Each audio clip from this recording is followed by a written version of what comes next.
Well, Nigeria has been in the news, and it has to do with security matters and call for secession. Well, this has actually put the country in a very, very, dire situation. Dire because the country's government has been trying to see how much it can actually bite and chew. And at the same time, some are also asking if this is the way to go. Call for agitation from Nigeria's southeast, and now the southwest has joined in that big call. But the thing here is that a lot of African countries and legal minds have been asking, how well can a country handle this? Is Nigeria handling this? Is that there is anything wrong about agitating for a call like this? Two key personalities stand out, and that's our focus today on The Square. Welcome, I'm Sulai and it's VSA.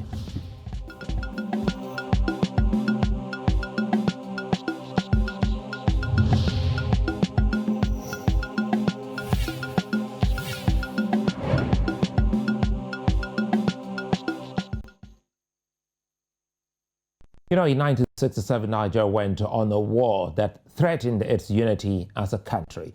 Southeasterners, led by Odumegu Ojukwu, called for a secession of their own republic called Biafra. Now, the war can't be said to be a success for either Nigeria or Biafra, as lots of innocent lives were lost. Although Nigeria stayed as a country, it hardly stayed united ever since. Several governments have come and gone, and they all worked hard to keep Nigeria united. The calls for division or secession, however, have been at the loudest under the present political dispensation, with a rise in banditry, kidnapping and terrorism in every part of the country. Now, leader of the indigenous people of Biafra, Ibab Nnamdi Kanu, was arrested 2 weeks ago and was brought to Nigeria, where he is due to be arraigned later this month. Like the calls for Biafra, there's also a loud call for the secession of the Yoruba nation led by Sunday Adeyemo, otherwise known as Sunday Igboho. And the leaders and frontiers of these calls are currently facing a heavy hammer from the Nigerian government. And those are the burning issues in Nigeria today, making us look at these and more on The Square. Well, joining me today is Monday Ubani. He's the chairman, Nigeria Bar Association section of Public Interest and Development Law, and he's also one of Nigeria's foremost, legal minds and analysts. Kabir Adamu, a security expert, will be joining us pretty much later. Well, I'd like to say welcome to the show, Monday Ubani. Well, there seemed to be a glitch in that connection to Monday Ubani. We hope to establish connection to him and bring this conversation to you. The thing here is that a lot of people have been speaking about what's happening in Nigeria, notably the Nobel laureate Professor Wole Soyinka. He's also joined in this call that a lot of Nigerians are concerned. His perspective is that people need to be listened to, and of course, the way and manner the government of Nigeria has handled, especially the arrest of Nnamdi Kanu, also calls for some kind of concern. I see that Monday Ubani and Kabir Adamu are here. Gentlemen, thank you for your time and thanks for joining us on The Square today here on News Central Television. Yeah, thank you, Sulaiman, for having us. Good evening. Well, very quickly, let me start with Monday Ubani. By the way, it's your first time on the show. Thank you for obliging us. We've seen a slew of government actions against secessionists in the past few days. Perhaps let's bring your legal cap on, if you can. Tell us the legality of these actions. Yes, thank you once again for having me. There is no legal framework for those who want to secede or who want to dismember Nigeria. There is no present legal framework. There is not even a provision for a referendum in our local legal framework. But as for international treaties and protocols, of course, the issue of agitation for self-governance or for having a separate state is allowed. It is called self-determination. It is not in any way outlawed in international protocol. People have a right to decide because the understanding of governance actually is that it's a social contract. And when you enter into a contract that the terms and conditions are not favorable, you have a right to opt out. But you must also do it within the framework of law that has already been provided. As I said earlier, there is no legal framework locally, but for international treaties and protocols for which Nigeria is a signatory, the issue of self-determination is allowed. People have a right to do that. Now, the issue is whether they are doing it in obedience to the law, or whether they are carrying it out in a manner that actually disrupts the peace and security of the state. And government has every right to protect lives and property. So when there is a disruption of the security of the state, they have a right to take some certain measures in order to bring sanity to the state. But depending the manner and the way they go about bringing peace, again, the international community always beam their searchlight on it. So for me, as a lawyer, presently there is no legal framework locally for self-determination, but for treaties and protocols for which Nigeria is a signatory, of course, self-determination is allowed. That would be my opening statement on this. Okay, I think a fine opening statement. We'll come back to you and see how we can stretch this because there must be something to look at, especially looking at the Nigerian constitution. Kabir, a lot of people have been talking, and earlier I tried also listening to Professor Wole Soyinka. From your perspective as a security expert, listening to comments from especially the Nigerian government and a lot of people talking about what's happening at the moment, I'm sure you must have seen the release from Nigeria's Department of State Security. Can Sunday Igboho, as the situation stands, be dubbed an enemy of the state? So, enemy of the state in the context of an intelligence organization. What is the mandate of an intelligence organization? To provide government with the requisite information for addressing security challenges. In the case of the State Security Service, the SSS, internal security challenges, including secessionist agitations like that of Sunday Igboho.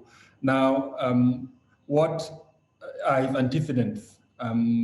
He, as it were, singled out a particular ethnic group and attributed the majority of the security challenges affecting his community as being responsible for those security challenges, and initially called on security agencies to address, as it were, that particular ethnic group, and he felt the security agencies were not doing that, so he mobilized and then carried out an attack on that particular ethnic group. Now, is that legal? I'm sure the lawyer in our midst here will answer that question. The other part of it is what gives him the authority to represent the group that he's claiming to be acting on their capacity? Why did the group allow him to act in their capacity and all that? And then what is it?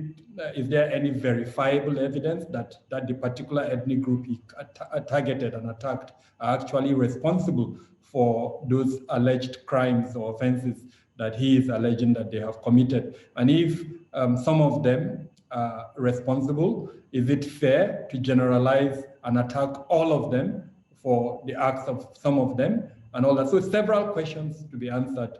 Unfortunately, at the center of all of those questions is the inability of the state to enforce, especially the administration of criminal justice system, where offenses are being committed and then those that are committing the offenses are not being arrested and then punished, as it were, for whatever offenses, including he himself that carried out the attack. And so the argument has now arisen whether that statement by the DSS is factual, to the extent that the DSS has also not arrested the same persons that he has alleged or accused of committing the offenses that led him to mobilize and to attack them. Unfortunately, we're in that cycle that I would say the inability of government to enforce, especially the administration of criminal justice system, has created, and I think will continue to create until something is done to address this particular driver of security challenges in Nigeria at the moment.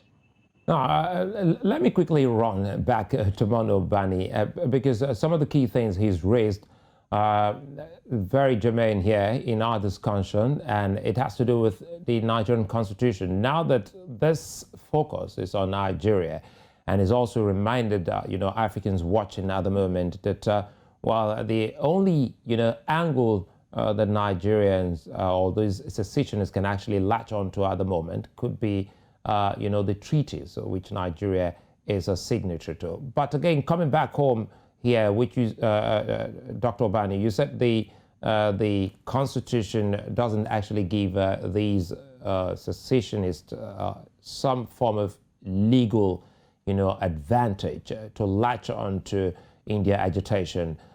What, does the Constitution have a semblance of what they can actually, pitch onto and say this is what can actually give us some kind of legal credibility? Yeah, that is a very intelligent question, Suleiman. As I said earlier, there is no room for referendum for those who actually desire another state from existing Nigerian state. There is no express provision. But under the fundamental human rights provision, we have a right to freely assemble. We have a right to freely associate. You have also a right to hold a thought. Then you have a right also of movement.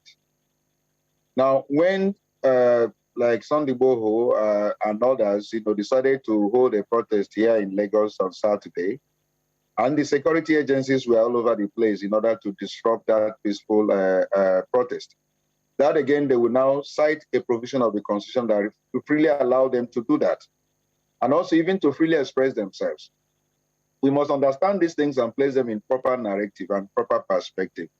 What is Igboho's main grounds? Igboho's main grounds is that, look, we are the western states, and we have seen a situation where the herdsmen invade our farmlands and then kill our women, rape our women, and kill some of our people, our colleagues and our friends and our neighbors and our people. And we have, asked the government to actually declare these people as terrorists and deal with them accordingly. But the government has been very hesitant and then, clearly not in a position, not willing to take action against them. Even when they report them to the Nigerian police authorities, they will arrest them and release them. And you who may have even gone to report may likely be arrested and even be detained. And so it became so frustrating that, they now say, look, what can we do? Because you are like a government to yourself. If the government has failed to provide the basic protection of lives and property, can we do certain things that will attract the government's attention? And then maybe they will be able to address that issue. They start with the issue of declaring, we want to have a Yoruba state, just like the IPOP is trying to say they want to have a Biafran state. And I look at them and I hear them and I say, do they really want a separate state in the real sense of that word? Or are they really trying to tell the government that, look, there are issues you need to address? We need a restructured country that all of us shall be proud of. We need to be treated as first-class citizens, just like every other person. We need some issues that need to be addressed, like restructured state that would make it efficient for all of us. So these are issues that government may likely say, okay, let's engage these people. Let's even understand what their complaint is all about in the first place. That is what I think that the government should do, rather than probably using. Let me quickly jump in there. Looks like there's a glitch now to that connection. Mondo Ubani, we hope that you join us later on. Quickly here, Kabir, we have both listened to Mondo Ubani, but there's something that I'm quite sure you have been following, Kabir, and it has to do with the handling of cases that the country is dealing with. Do you think that Nigeria has, or rather is suffering what you call a mismatch of energies in the handling of cases of terrorism in the north and a series of violent attacks in the east? Thank you, Suleiman. Before I respond to that question, I would quickly like to comment on a statement made by Mr. Ubani. Go ahead. In modern days, when citizens want to uphold their right to protest, what the police does is not to clamp down on them, but to ensure that they carry out that protest in a manner that does not affect other citizens. And that is the single advice I would like to give the police in particular in Nigeria. So as an example, what stops the police from using barricades and barriers to chart out a route for these protesters to carry out their protest in a peaceful manner without disrupting other citizens? I've seen that done in several parts of the world. Yes, there may be one or two members of that protest that would want to leave that route that has been channeled out by the police, and then you arrest those ones, and of course, whatever offenses they commit after they've left that route, you charge them with those offenses, or in certain instances, you release them after a while within a reasonable period that is allowed by the law. But where you clamp down and prevent or stop them from exercising that universally accepted right, then you project yourself as a country that is not democratic. And that is my worry and fear for Nigeria at the moment. I think we need to move ahead and recognize that the world is watching us and that we can do better in that regard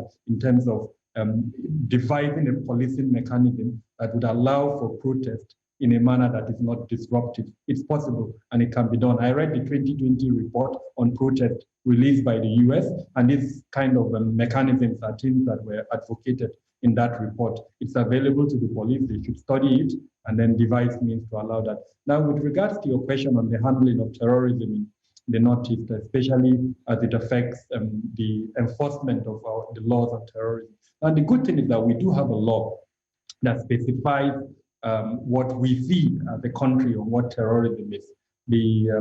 I think the 2023 amendment of the Terrorism Act, I've forgotten the exact title of it, but it was revised in 2023. Now it says clearly who a terrorist is. It says clearly what arm of the government should decide what or who a terrorist is, and then of course what penalties or punishment should be meted out to wherever the courts decide is a terrorist. Now the question is, why are we not complying with the provisions of this law? There was a time last year when a particular department in government declared a group in Niger State or Nasarawa State as a terrorist group, knowing very well that that's not what the law says. So for me, what is absolutely important is for us to go back to the provisions of the laws that we have in this country and try as fast as possible as a country to comply with those laws. It would reduce this type of confusion that we find ourselves in, that on its own, because of the confusion, it's also driving this perception that there is some semblance of favoritism again in a particular part of the country against another part of the country, for the simple reason that the interpretation and the enforcement of the law is not being done in a manner that is transparent and open. Perhaps if we reduce that, it would now reduce these activations of favoritism, or as it were, nepotism that is flying around everywhere today at the moment, including in the Northeast that you mentioned. Let me bring in Mondo Ubani here, because I know he also has an opinion on this same question. Mr. Ubani, you know that many Nigerians have often queried also the freedom of Sheikh Gumi, despite his open relationship with bandits. Now, listening to the question I raised earlier with Kabir and his response, do you think the Nigerian government has done enough to convince Nigerians and Africans of its impartiality? Yeah, that is very critical. Have they really done enough to convince Nigerians? Not about me now, not about you, but majority of Nigerians. I dwell so much time, most times on the social media, and I also read papers and commentaries of what Nigerians are saying with regards to this government, fighting terrorism, and they have been accused, and that's sadly. That they are very, very, very, very partial in handling some of the things that crop up in the country, especially with regards to Northeast and Northwest. Now, you have mentioned Gumi specifically, and this is a man that says he usually go on a mission with security forces in Nigeria. We have seen him engage the bandits and seen him take pictures with them with guns in their hands. And we have seen even governors go and negotiate with bandits. And then even advice being given by some stakeholders that we respect so much in the country, asking that they should be settled, that they should be given money. I mean, yes, 2 or 3 days ago, we had El-Rufai made a statement that IPOB is quite different from bandits and terrorists and Boko Haram. When you have people who are clearly close to this government or who are even decision makers, making such statements, it gives you an impression that this government is clearly very partial in fighting. It is terrorism all over the country. I'm happy, they have arrested Kanu, and what we've been interested in them also getting most of the people that are causing so much, crisis and mayhem in the Northeast and in the Northwest. There are crises there. Lives are being lost every day. Of course, we heard about what happened in Kaduna this early morning. It was a breaking news that students were kidnapped. Some of these students may be killed in the process. Some of them with so much money paid on their head, for them to be released. But we don't see the same tenacity. We don't see the same dexterity. We don't see the same effectiveness. And the way government handle, when it concerns what comes up in the South, how they handle it in the North. And so this level of partiality is giving people some level of concern. In order to say, this government, are you really serious about fighting this terrorism? Are you showing some level of partiality? Remember that there was a time the president said we should negotiate, with the herdsmen and all that. I mean, these are herdsmen that come with AK-47 and then kill some farmers and take away their farms and rape their women and all that. And the government is saying, negotiate with them, talk with them. In fact, one of his men is even said that, look, will you want to die over land? Give up the land for them. I mean, I'm talking about somebody that is a special advisor on media, saying such things and all that. So I want the government to be clearly impartial. I want the government to be effective in handling this terrorism all over the country, the way it handles it in South, also in the North, so that we can really have a country that is safe. If you see how much billions of dollars we are spending on securing Nigeria, which would have used for development of our basic infrastructures annually, then you get worried that this government, should actually buckle up and make sure that this thing ends and put us out of this debt we are entering into because of the fact that we're fighting insecurity. So that is my little take on the issue of partiality and impartiality in the fight that is clearly going on. I'll come back to you so that we can talk more about, kidnapping and herdsmen and see how we can tie that to the justice system in Nigeria. Let me go to Kabir quickly here. Kabir, the Nobel laureate Professor Wole Soyinka just recently did say he had thrown a challenge at President Buhari to really act and be audacious. And he said until recently, when the president said he would address people in a language they understand, he said that should have been what the president should have done long ago. So do you think that that statement is playing out now? And to go with what Professor Soyinka did say, is it coming too late in the day? Thank you. Suleiman, again, I would like to comment about what Mr. Ubani mentioned, the perception of partiality and impartiality. As a northerner and as someone who has traveled to the 36 states of Nigeria and frankly has lived in virtually all the 36 states of the country, I just came back from a 12-state tour yesterday. And I have a very fair understanding of the situation across the 36 states of the country. And when I hear statements suggesting partiality by this government, it riles me that it's even coming from very educated persons, when the reality on ground is unfortunately not like that. And I say this with all sense of responsibility. Again, I repeat, I have traveled, I have lived in all the 36 states of the Federation, and I make bold to say, if half of what is happening in the Northwest and North Central happens in any part of the South, I probably would say that Nigeria will probably collapse in terms of the level of insecurity and even the security force operation against insecurity in the Northwest and North-South. What the challenge is that the government is not projecting these things that it's doing in a manner that is understandable to the person in the South. I'll give you a very small example. When insecurity started in North Central, and it started mainly in Zamfara, and then from Zamfara, it pushed down to Katsina, Kaduna, Niger, and then even further than that, now Kabir and Sokoto. What the government did is to establish a military formation, an Air Force base in Katsina, and then increase the deployment in Sokoto State and move another formation down to Zamfara State. So clearly, increasing the military deployment. Same thing with Kaduna, increasing both military and police deployment. So several military operations have been ongoing in all of these states that I'm talking about. And who are the victims of these security operations? It's these same bandits that people are suggesting that the government is playing with kid gloves with. No, they are not playing with kid gloves with them. On a daily basis, sorties are being dropped in these ungoverned spaces where they occupy, and who is being killed by those sorties? It is these bandits. Unfortunately, this is not being documented or projected by the government in a manner that we'll understand. Again, I repeat, if half of that is done in the South, I'm not sure what will happen in the country. So I think we should take a step back, especially the media. The media has this binary understanding of conflict in Nigeria. If it's religious, if it's ethnic, then it's projected. In the case of the North, it is the same Muslims attacking Muslims. It is the same Fulanis attacking Hausas. A good example is Zamfara. It's the conflict between Fulanis and Hausas. So it doesn't really enter that binary vision that the media has and that it reports on. So the average Nigerian who depends on the media for his sources of information would not really understand that. And I think the onus again is on the government information machinery to project all of these things in a manner that will be as understandable to every Nigerian, and so that this perception of partiality is reduced tremendously. I agree totally that there is a huge perception. I run a consultancy. Part of what we do is to monitor this perception. We call it atmospheric. So I'm very aware that it does exist.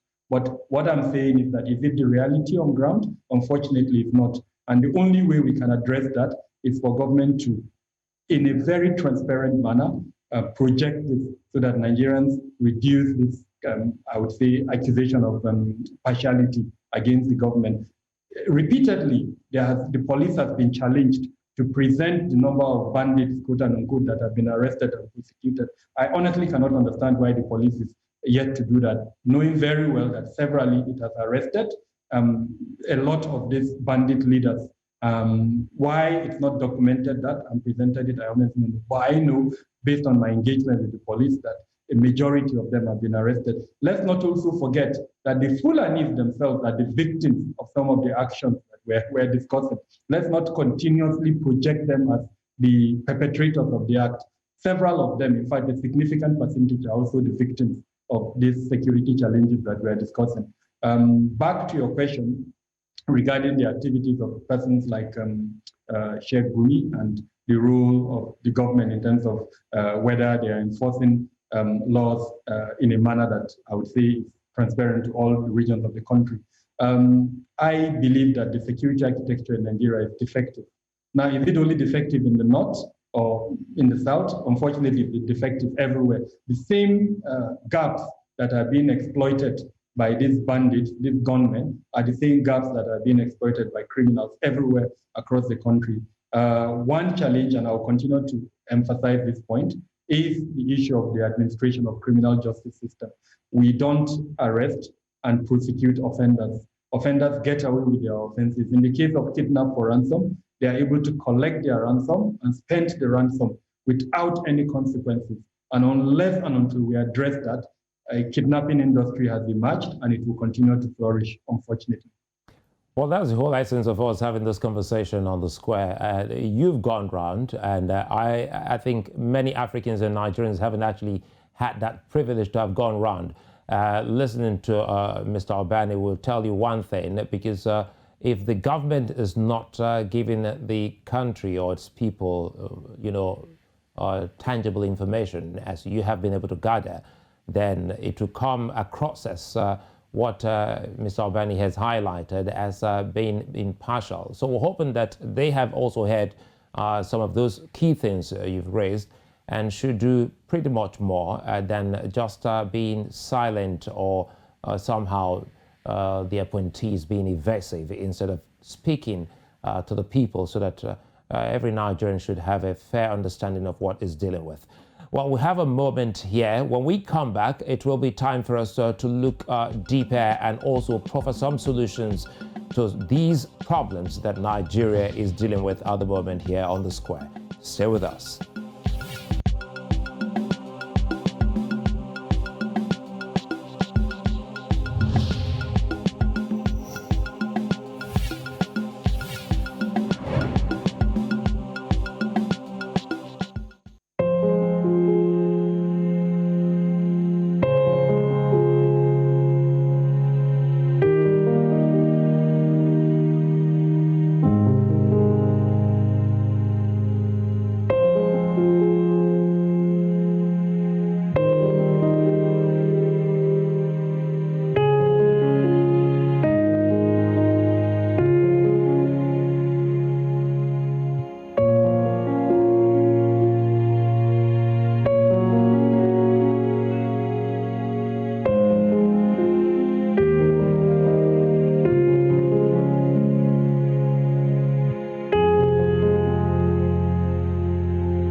welcome back. It's our home stretch here on Villa Square Africa on News Central Television.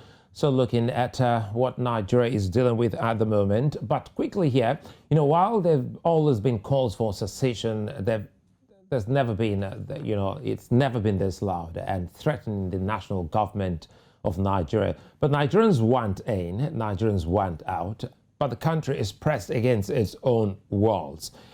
The problems are enormous and the challenges hold great risk. Leadership more than ever looks like the only solution to a country crumbling under its own weight.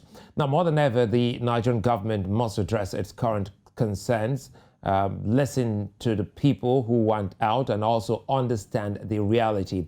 These are some of the key things that we've been able to glean from our guests, Kabir, Adamu, and Monday Ubani.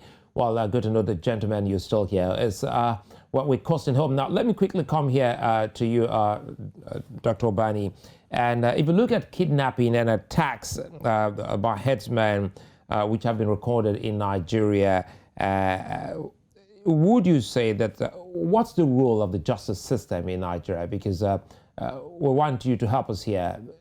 How can this be, addressed legally speaking? Yeah, thank you. Before I answer that question, I want to actually address some of the things that my brother Adamu said earlier about.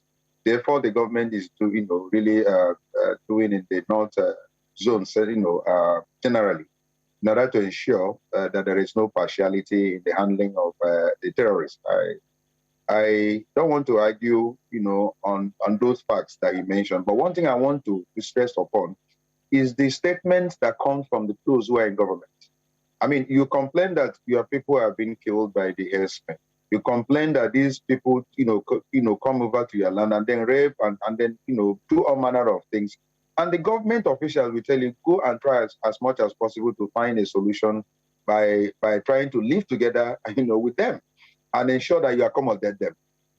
We saw statements, despite whatever he has mentioned they are doing in the Northeast and Northwest, despite such action they have been taking, against the terrorists. We saw a statement coming from somebody who is the person in charge of Nigeria telling you, try as much as possible to accommodate those who are killing you and all that. It doesn't mean that you are showing partiality, but when it comes to any criminality, being committed by the Southerners, you come with all the full force at your disposal in order to deal with it. Look at what happened to Sunday Igboho on Saturday when his own was invaded, contrary to all known rules and regulations and laws of the land.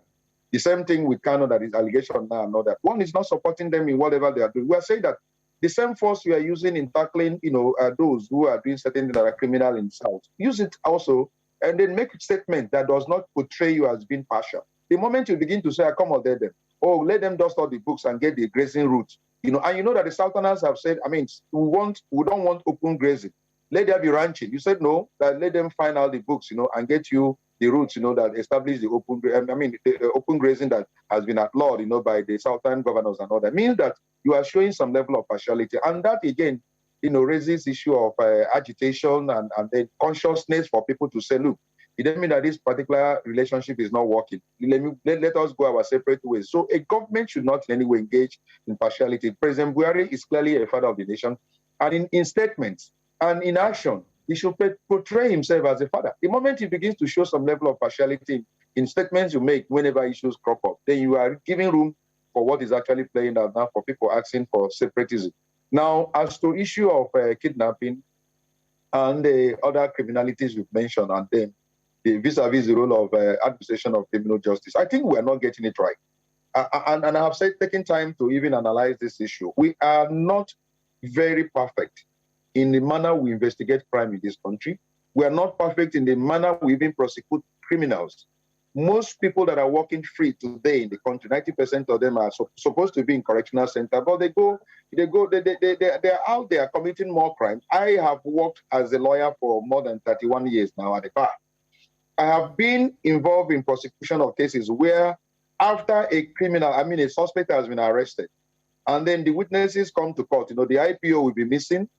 The person that probably complained, the complainant, will come 2 or 3 or 4 or 5 times. He's no longer willing to come because his time is being wasted.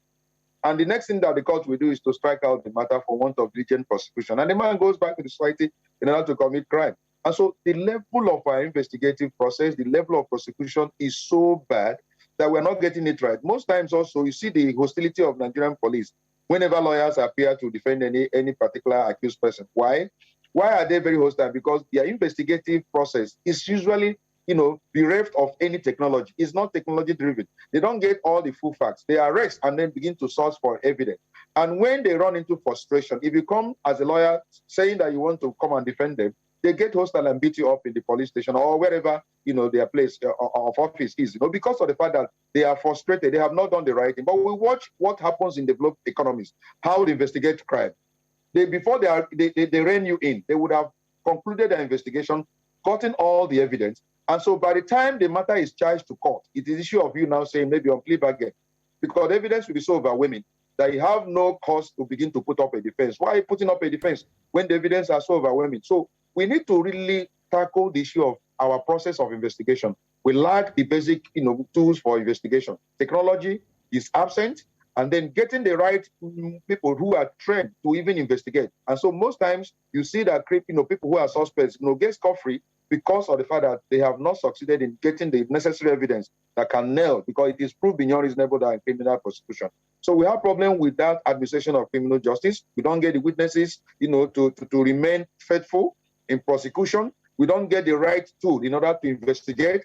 And also we don't get the right personnel, even in prosecution. And most times the courts are, their hands are tied when there is no sufficient evidence in order to convict an accused person. So the next thing is that the accused person is discharged and acquitted, and people will say, oh, the judges are very corrupt. The legal system is clearly bad. It's because of these fundamental things I've mentioned. It's issue of time. I would have mentioned more things that are very defective in our administration of criminal justice that is not allowing us to get the right people to do the right thing and get criminals actually in the correctional centers. But most of them are working free.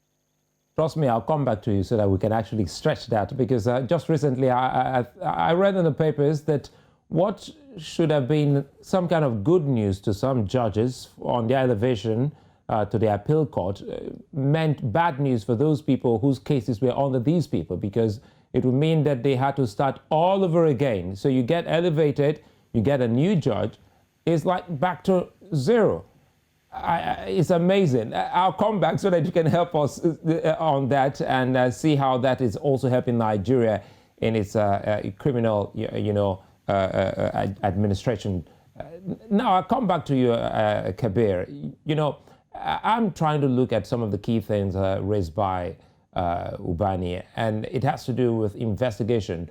I know you and your members of your security organization, they do quite a lot. And we've also seen, some analysis and of course some reports to the public.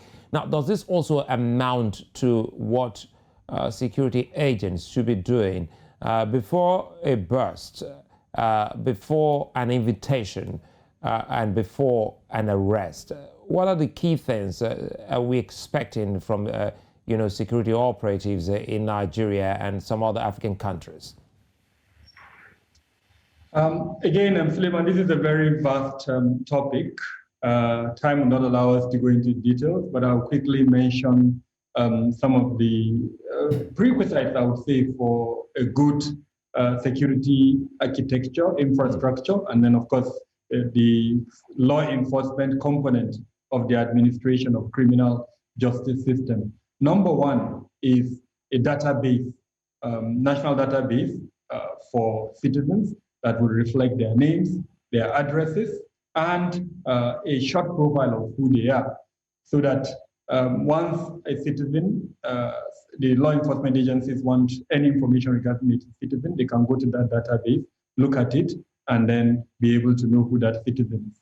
And I think this is what the country is currently trying to do with the registration of NIN, the National Registration Exercise that is going. The second one, which has come up very important, and in fact it was the US that brought our attention to it and tried to enforce it on us, is the digitization of modern day security infrastructure, as it were. In other words, what kind of digital signatures do you have when you are online? Let's remember that the cyberspace is actually bigger than the physical world that we are in, beyond the world, the World Wide Web that you and I use. There is also the dark web, where some criminals actually go to operate. It's much, much bigger than the open web. So we need some form of digital presence and signature in all of both the World Wide Web as well as the dark web, so that as a country, we know who goes in there, what he does.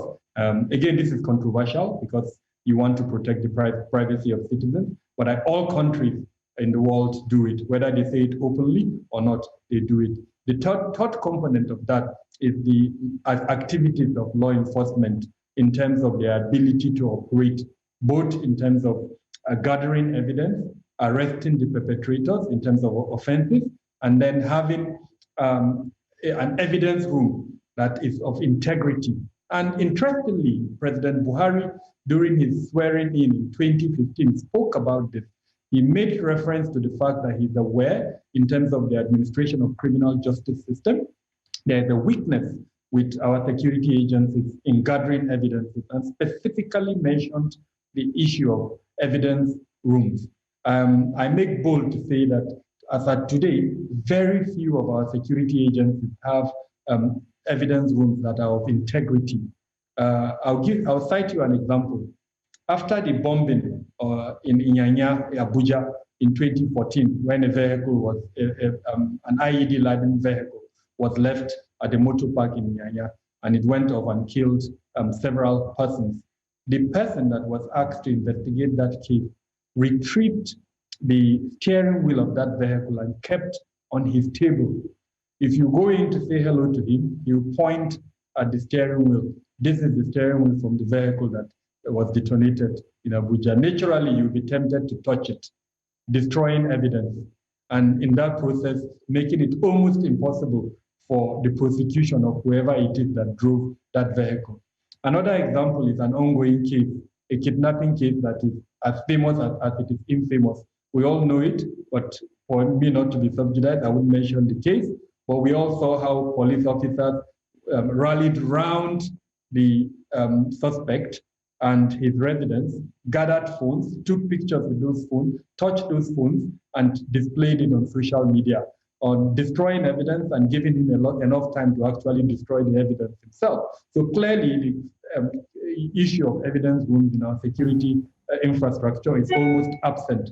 The second point associated with gathering of evidence is the protocols for security operations. What kind of protocols have been agreed by these security organizations? And do we have a kind of monitoring and evaluation mechanism that will ensure compliance with these protocols? I can tell you at my vantage position that we don't. Most of these operatives are allowed to operate on their own. And so it takes me back to the fourth point, which is our training, both in terms of the training content as well as the training institutions themselves. No matter how good all the other 3 points I've mentioned, if the training is defective, then you'll be producing officials that would also be defective. So we also need to look at that. And then, of course, the most important one is the laws that set up these organizations themselves. Are the laws geared towards a democratic process that allows them to gather the evidences that they will present in this criminal justice system that we're discussing? Or are they based on brutish force that the military practiced and that it incorporated into our security agencies? I'm sure you know the answer to that.